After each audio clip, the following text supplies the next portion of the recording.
At Acacium Group, mental health first aid, well-being and creating a culture where people can bring their whole selves to work all contribute to one of our core values across the group, which is putting people first. We have a total of 70 mental health first aiders within the group at present. We also have at least one mental wellbeing champion in every brand across the group. Being a mental health first aider is important to Acacium Group because one, people need support at work, and also we need to break down the stigma of mental health first aid. I think sometimes we get too caught up in the word mental. If we think of it as wellbeing health, then that is equally the same thing. It's about your well-being, about how you feel, how you turn up to work, and bringing your whole self to work. It's something that needs to be normalised, and we can't normalise it without removing the stigma.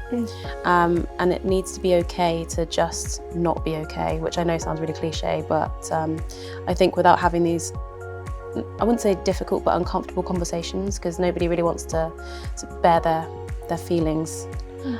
Without having those conversations, it's never going to become normalised, and then it's always going to be a taboo subject. As a Wellbeing Champion, we have the tools at our fingertips to be able to signpost people in the right direction. There's so many services in the group that people can avail of. There's different levels of help as well, depending on where you're at in your journey. And everything is completely confidential.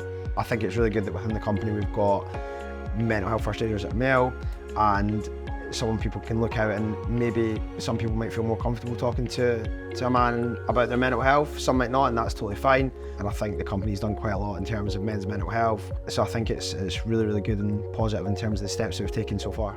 I think that Acacium Group definitely stands out as an employer because of how much they do for their staff. So from personal experience, we on my team have wellbeing hours so that we can take some time for ourselves, take some time back and just focus on things that bring us joy and not necessarily, have to worry about the hustle and bustle of everyday work life.